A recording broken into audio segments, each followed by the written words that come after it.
माँ, आप तो जानती ही हैं, कुछ दिनों में हमारा बच्चा इस दुनिया में आने वाला है और इसी समय हमारी फुल टाइम मेड भी अपने गांव चली गई है। बोल कर गई है कि 2 महीने बाद आऊंगी। अब इतनी जल्दी तो कोई नई नौकरानी भी नहीं मिलेगी और आप भी भाई के पास अमेरिका जाकर बैठ गई हैं। माया ने परेशान होते हुए अपनी माँ से कहा। तो माँ बोली, अरे तो इसमें परेशान होने वाली कौन सी बात है, कोई नई नौकरानी ढूंढने की जरूरत नहीं है तुझे। तेरी सासू माँ है ना, वो किस दिन काम आएगी, भली चंगी तो है अभी समधन जी। और फिर तू तो उन्हें दादी बनाने जा रही है, इतना तो कर ही सकती है ना वो तुम्हारे लिए। जब तक जरूरत हो तब तक काम करवाना, फिर उन्हें अपने घर के लिए चलता कर देना। अपनी माँ की इन बातों को सुनकर माया की आंखों में चमक आ गई। माँ, ये तो बहुत अच्छा आइडिया दिया तुमने। शाम को जब उसका पति घर आया तो माया मायूसी का मुखौटा लगाए उसे चाय देने लगी। अरे माया, क्या हुआ, उदास क्यों हो? मैं सोच रही थी कि आपके माँ बाबूजी को कुछ समय के लिए यहाँ बुला लेते हैं, लेकिन लेकिन क्या?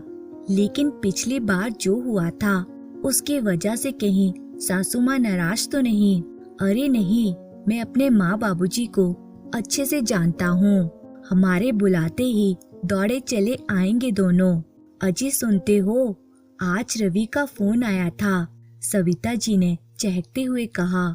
तो आनंद जी की तो जैसे खुशी का ठिकाना ही नहीं रहा। अच्छा, इतने दिनों बाद, चलो याद तो किया उसने। क्या कहता था? ठीक तो है वहाँ सब? दरअसल बहू की डिलीवरी का समय नजदीक आ रहा है ना, तो अपने घर बुला रहा था हम दोनों को। बेटे से बात करके तो सविता जी की खुशियाँ 7वें आसमान पर थी, लेकिन अचानक ही सविता जी पिछली बातों को याद करके उदास हो गई। दरअसल 1 वर्ष पहले सविता जी और आनंद जी अपने बेटे बहू के घर कुछ दिन बिताने के लिए गए थे। उनकी बहू माया जान चुकी थी कि उसकी सास बिल्कुल सीधी सादी है, तो उसने इस बात का फायदा उठाना शुरू कर दिया। सारा दिन बिजी रहने का बहाना करती और सारा काम अपनी सासू माँ पर ही डाल देती। यह देखकर आनंद जी को अच्छा नहीं लगता, तो बहू से बोले, बहू, तुम्हारी सासू माँ की उम्र हो गई है, थक जाती है, तो थोड़ा सा काम तुम भी करवा दिया करो। इतना कहने की देरी थी कि बहू ने तो हंगामा खड़ा कर दिया और खूब खरी खोटी सुनाई। सविता जी और आनंद जी चुपचाप खड़े अपमान सहन करते रहे और रवि अपनी पत्नी के सामने कुछ बोल ही न सका। सविता जी और आनंद जी अपने सम्मान की रक्षा करते हुए अपने घर वापस आ गए थे। सविता जी पिछली यादों में गुम थी। इतने में आनंद जी बोले, अरे सविता, किन बातों में खो गई तुम? अभी तक सोच ही रही हो, जल्दी से सामान पैक करो। आनंद जी ने अपनी पत्नी सविता से कहा, तुम तो जानते हो रवि की शादी को 5 साल हो गए हैं और कितने सालों बाद अब जाकर हमारे बेटे के घर खुशियाँ आई है। जी ठीक है, मैं जरा नीता को बोल कर आती हूँ कि हम कुछ समय के लिए अपने बेटे के घर जा रहे हैं। दरअसल आनंद जी और सविता जी ने अपने घर का एक हिस्सा किराए पर दिया हुआ था, जहाँ नीता और विशाल अपने प्यारे से बेटे गोलू के साथ रहते थे। वे दोनों घर पर ही टिफिन सर्विस का काम करते थे। पास में ही गर्ल्स हॉस्टल था, तो उनका धंधा भी अच्छा चल रहा था। कुछ ही वर्षों में सविता जी और नीता का एक दूसरे के साथ खास लगाव हो गया था। नीता के बेटे गोलू को तो उसकी सगी दादी से भी ज्यादा प्यार करती थी सविता जी। अरे नीता, ओ नीता, सविता जी ने आवाज लगाई। जी आंटी जी। नीता रसोई घर से बाहर आई। अरे नीता, एक खुशखबरी है, मैं जल्दी ही दादी बनने वाली हूँ। अरे वाह आंटी जी, यह तो बड़ी खुशी की बात है। सविता जी की खुशी में शामिल होते हुए नीता बोली, हाँ नीता, हमारे बेटे ने पूरे 6 महीने की तैयारी करके आने को बोला है। अभी तो सारी पैकिंग पड़ी है, तुम अपने टिफिन का काम निपटा कर मेरी मदद करने आ जाना। सविता जी बोली। तो इतने में विशाल की आवाज आई, नीता, टिफिन का काम मैं संभाल लूंगा, तुम जाओ आंटी की मदद करो। नीता ने सविता जी के पैकिंग करने में मदद की और सविता जी के साथ मिलकर उनकी बहू के लिए गोंद के लड्डू भी बनवा दिए। जाने से पहले रास्ते के लिए एक टिफिन भी पैक करके दे दिया। दोपहर की ट्रेन से दोनों अपने बेटे के घर जाने के लिए रवाना हो गए। उधर रवि उन्हें स्टेशन से कार में बैठाकर घर ले आया। जैसे ही घर पहुँचे तो बहू से मिलकर सविता जी और आनंद जी ने सारे मन मुटाव भूलकर उसे ढेरों आशीर्वाद दिए। सविता जी ने घर पहुँचते ही घर के सारे कामों की जिम्मेदारी ले ली। सारा घर जो काम वाली बाई की अनुपस्थिति में बिखरा हुआ था, सविता जी ने आते ही बड़ी कुशलता के साथ सुव्यवस्थित कर दिया। रोजाना अपनी बहू को सुपाच्य और पौष्टिक खाना बनाकर खिलाती। बहू की बातों में तो जैसे मिश्री ही घुल गई थी। सारा दिन माजी माजी करके उनसे अपने सारे काम करवा लेती थी। नियत समय पर माया ने बच्ची को जन्म दिया। दादा दादी के तो जैसे पाँव ही जमीन पर नहीं पड़ रहे थे।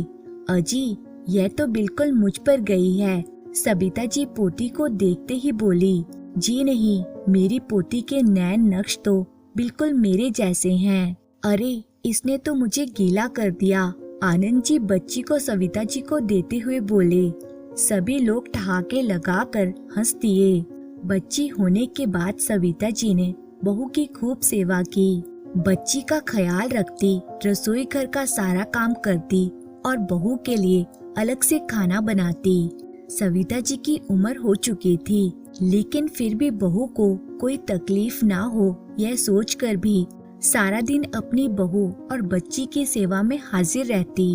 उनके घुटनों में भी दर्द रहता था। इसके बावजूद सविता जी सारा काम बड़ी कुशलता के साथ कर रही थी। आनंद जी घर के कामों में उनका हाथ बटा देते। देखते ही देखते 2 महीने बीत गए। बच्चे के लाड दुलार में सविता जी और आनंद जी का समय कैसे बीतता पता ही ना चलता। धीरे धीरे बच्ची को भी अपने दादा दादी के हाथों की पहचान हो गई। यह बात बहू माया को खटकने लगी। कुछ दिनों के बाद माया की काम वाली बाई भी अपने गांव से वापस लौट आई। सविता जी के मना करने पर भी उसने ये दलील देते हुए उसे काम पर बुला लिया कि माँ जी, सारा दिन काम करके और बच्ची को संभाल कर आप भी थक जाती हैं। एक दिन जब सविता जी बच्ची को चम्मच से दूध पिला रही थी तो बच्ची ने थोड़ी खांसी करते हुए उल्टी कर दी। बस फिर क्या था, माया को तो जैसे बहाना मिल गया अपनी सासू माँ पर कटाक्ष करने का। माया और रवि ने बच्ची की सारी जिम्मेदारी आया को दे दी, लेकिन सविता जी का मोह तो बच्ची में ही अटका हुआ था, इसलिए ममतावश कभी कभी बच्ची को उठा लेती थी। एक दिन जब दोनों बेटा बहू बाहर गए थे तो बच्ची को आया को देकर गए। बच्ची लगातार रोए जा रही थी। आया उसे चुप कराने की कोशिश करती, लेकिन बच्ची का रोना बंद नहीं हो रहा था। सविता जी से बच्ची का रोना देखा नहीं गया और आया के हाथ से बच्ची को ले लिया और उसकी नाभि पर हींग लगाने लगी। बच्ची चुप हो गई और दादी का स्पर्श पाकर मुस्कुरा दी। कुछ देर में जब बेटा बहू वापस आए तो आया ने उनके कान भर दिए। जब मेरी जरूरत ही नहीं थी तो मुझे काम पर रखा ही क्यों? आपके सास ससुर तो बच्ची को छूने भी नहीं देते मुझे। झट से छीन लिया। अब मैं आपके घर काम नहीं करूंगी। दोनों पति पत्नी सविता जी पर ही बरस पड़े और आया को मनाने लगे। सविता जी और आनंद जी अपमान का घूंट पीकर रह गए। करते भी क्या, बच्ची के मुंह में बेटा बहू का घर भी तो छोड़कर नहीं जाना चाहते थे। सविता जी कमरे में जाकर आंसू बहाने लगी। बहू तो पराए घर से आई थी, लेकिन बेटा तो अपना ही था। अब तो शर्म आती है मुझे उसे अपना बेटा कहते हुए। अब तो यह हाल हो गया था कि सारा दिन बैठकर बच्ची को आया संभालने लगी और बहू अपनी माँ के साथ फोन पर बातें करती रहती और सविता जी पर रसोई घर के सारे काम की जिम्मेदारी पड़ गई थी। यहाँ तक कि आया का खाना भी सविता जी को बनाना पड़ता था और आनंद जी अपनी पत्नी की यह हालत देखकर मन ही मन कुढ़ते रहते। एक दिन बहू माया ने सासू माँ से कहा, मम्मी जी, मेरी कुछ सहेलियाँ घर पर आ रही हैं, तो उनके लिए कुछ स्नैक्स वगैरह का इंतजाम कर देना और चाय कॉफी भी बना देना। शाम को जब बहू की सहेलियाँ घर आई तो पूरे आदर सम्मान के साथ सविता जी ने उन्हें बिठाया, अपने हाथों के बने लजीज स्नैक्स बनाकर खिलाए, उनकी खूब आओ भगत की और रसोई घर में जाकर बर्तन साफ करने लगी। लेकिन अचानक उन्होंने जो सुना उन्हें अपने कानों पर यकीन नहीं हुआ। बहू की सहेलियां उसे कह रही थी, माया, तुझे काम वाली बाई तो बहुत अच्छी मिली हुई है, इतना लजीज खाना बनाती है, कितनी पगार लेती है, हमारे लिए भी ऐसी काम वाली ढूंढ दो ना। ऐसा सुनकर माया हंस पड़ी, लेकिन उसे इतना भी ना कहा गया कि यह नौकरानी नहीं बल्कि उसकी सासू माँ है। थोड़ी देर बाद सविता जी अपने हाथ धोकर अंदर आई और सबके साथ बैठ गई। बहू की सहेलियां कुछ शक पका गई तो सविता जी बोली, आप लोगों की जानकारी के लिए बता दूं कि मैं कोई नौकरानी नहीं बल्कि आपकी सहेली की सास हूँ। आपकी सहेली ने आपको नहीं बताया तो सोचा मैं ही बता दूं। सारी सहेलियां चौंक गई और हैरानी से माया की तरफ देखने लगी। सविता जी बोली, बहू, माना कि घर में नौकरानी रखना तुम्हारे लिए स्टेटस सिंबल है, लेकिन अपनी ही सास को नौकरानी करार देना कहाँ का स्टेटस है। बहू की भौहें तन गई। उस समय तो वे चुप रही, लेकिन अपनी सहेलियों के जाने के बाद उसने हंगामा खड़ा कर दिया। माँ पिताजी के लिए हैरानी की बात तो ये थी कि उनका अपना बेटा भी उनका पक्ष नहीं समझ पाया। माँ, इतनी सी छोटी बात पर बतंगड़ बनाने की क्या जरूरत थी आपको? रवि बोला तो आनंद जी, जो आज तक अपने बच्चों के मुंह बस अपना मुंह बंद किए बैठे थे, अपना धीरज खो बैठे। छोटी सी बात, तुम्हारी माँ को यहाँ नौकरानी की संज्ञा दी गई और तुम्हें ये छोटी सी बात लगती है। माफ करना बेटा, आज तक हम सब कुछ चुपचाप सहन कर रहे थे, पर अब पानी सर से ऊपर जा चुका है। अब यदि हम दोनों इस घर में एक पल के लिए भी रुके तो ये मेरी पत्नी का अपमान होगा। कहते हुए आनंद जी अपनी पत्नी के साथ सामान पैक करवाने लगे। यह सोचकर कि कहीं बच्ची का मुंह उन्हें रोक ना ले, उसे दूर से ही देखकर निकल गए। जिस बहू की उन्होंने इतने महीने सेवा की थी, उसी बहू ने बेइज्जती का इनाम देकर अपने घर से उन्हें रवाना कर दिया और उनके अपने बेटे ने उन्हें रोका तक नहीं। आनंद जी और सविता जी पहली ट्रेन पकड़कर घर वापस लौट आए। रह रह कर एक ही प्रश्न दोनों को परेशान कर रहा था कि उम्र के इस पड़ाव में जब बच्चों की सबसे ज्यादा आवश्यकता होती है, वे कैसे गुजारा करेंगे। महीने के किराए के अतिरिक्त और कोई कमाई का साधन भी तो नहीं था दोनों के पास, और सारी जमा पूंजी उन्होंने अपने बेटे की पढ़ाई पर और उसे सेटल करने में खर्च कर दी थी। आनंद जी को दिल ही दिल में ये बातें कचोट रही थी। घर पहुंचते ही जैसे घंटी बजाई, नीता और विशाल के बाहर आने से पहले ही गोलू बाहर आ गया। अरे दादा दादी आ गए, आप कहाँ गए थे हमें छोड़कर?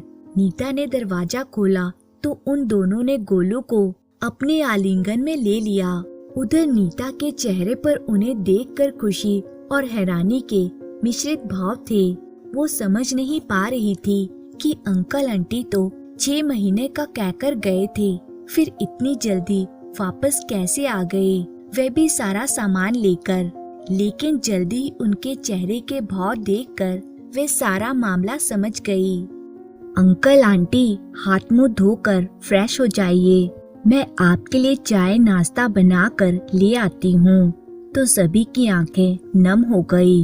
जैसे ही अपने कमरे का दरवाजा खोला तो सबिता जी को अपना आशियां पाकर संतोष हुआ, लेकिन आनंद जी के दिमाग में रह रहकर वही बातें गूंज रही थी।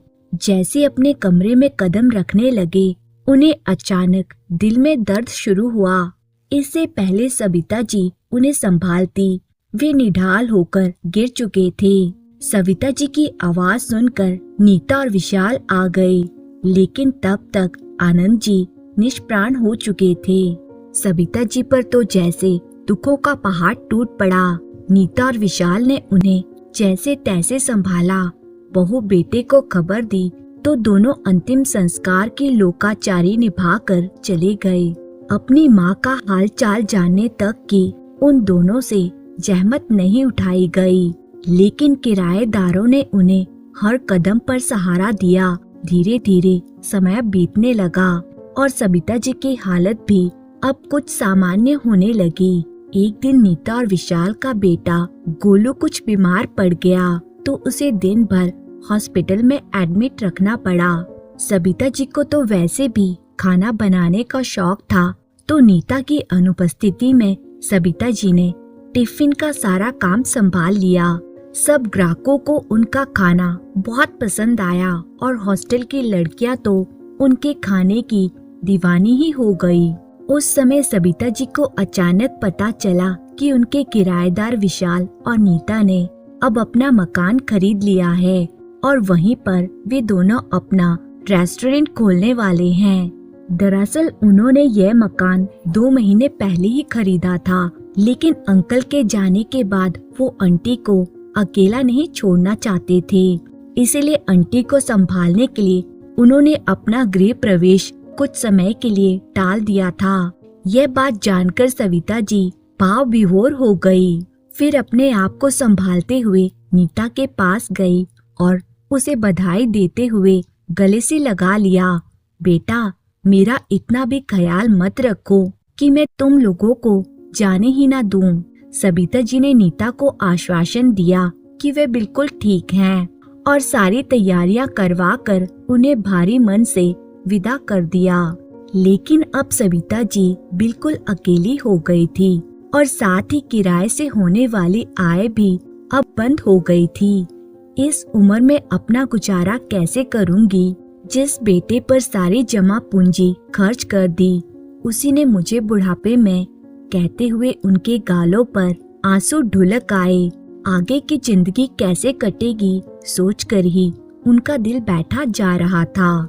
इतने में बेल बजी। देखा तो हॉस्टल की कुछ लड़कियां बाहर खड़ी थी। सबिता जी के पास आकर टिफिन सर्विस के लिए आग्रह करने लगी। आंटी जी, आपके हाथ का खाना बहुत लाजवाब होता है, प्लीज आप टिफिन सर्विस शुरू कीजिए ना। यह सुनकर सबिता जी कुछ सोच में पड़ गई। अंदर आकर अपने पति की तस्वीर के सामने खड़ी होकर बोली, जी ये कैसे संभव है? इस उम्र में नया काम कैसे शुरू करूं? लेकिन इसमें हर्ज क्या है? अचानक सोचते सोचते उनकी आंखों में चमक आ गई।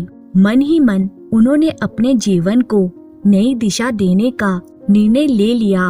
नीता और विशाल का घर कुछ ही दूरी पर था।